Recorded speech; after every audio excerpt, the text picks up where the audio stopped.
नमस्कार शेतकरी मित्रांनो, पीक विमा 2025 हा वाटप सुरू झालेला आहे। यामध्ये कोणता जिल्हा आहे, त्याचबरोबर हे पैसे कोणत्या पिकाचे आहेत या संदर्भातील व्यवस्थित माहिती आपण या व्हिडिओच्या माध्यमातून समजून घेणार आहोत। त्यासाठी हा व्हिडिओ नक्की शेवटपर्यंत पहा। पीक विमा 2025 ज्या शेतकऱ्यांचा कॅल्क्युलेशन पूर्ण झालेले आहे अशा शेतकऱ्यांच्या बँक खात्यामध्ये पहिला हप्ता वाटपास सुरुवात झालेली आहे। राज्य सरकारच्या माध्यमातून 1200 कोटी रुपये पहिल्या हप्त्यासाठी मंजूर करण्यात आले होते। सोयाबीनसाठी जे पीक विमा काढलेले होते अशा लाभार्थ्यांच्या बँक खात्यामध्ये सोयाबीनचा पीक विमा जमा झालेला आहे। कापूस आणि तुरीचा विमा बाकी आहे। सोयाबीनचा सध्या पीक विमा वाटप सुरू झालेले आहेत। आता आपण कोणत्या जिल्ह्यासाठी सोयाबीनचा किती पीक विमा जमा झाला ते पाहू। तुम्ही स्क्रीनवर पाहू शकता।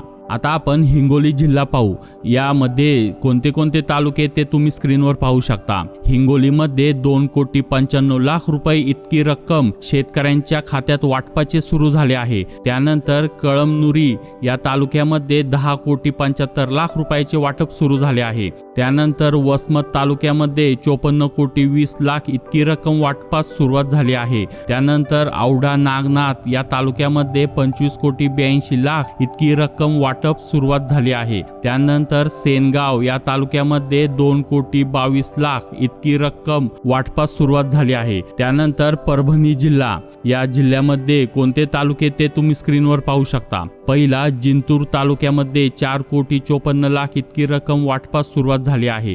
त्यानंतर सेलू तालुक्यामध्ये 73,00,000, मानवत तालुक्यामध्ये 19,75,00,000, त्यानंतर पाथरी तालुक्यामध्ये 6,23,00,000, त्यानंतर पालम तालुक्यामध्ये 9,29,00,000, त्यानंतर पूर्णा तालुक्यामध्ये 5,12,00,000 इतकी रक्कम वाटपास सुरुवात झाली आहे। आता आपण नांदेड जिल्हा पाहू।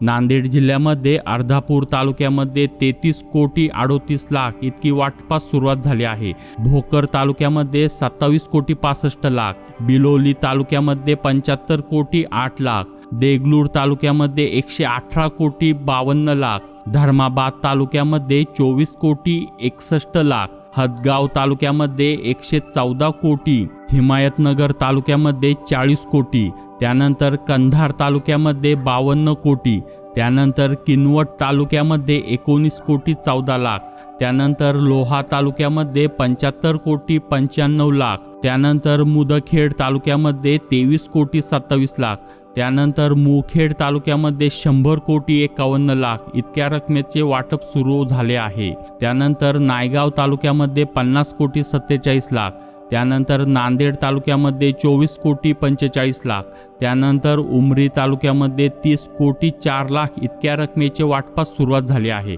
आता शेवटचा जिल्हा अहमदनगर जिल्ह्यामध्ये जामखेड तालुक्यामध्ये 11,65,00,000 इतक्या रकमेचे वाटपास सुरुवात झाली आहे। अशा प्रकारे शेतकरी मित्रांनो, आता या जिल्ह्यांमध्ये वाटपास सुरुवात झालेली आहे।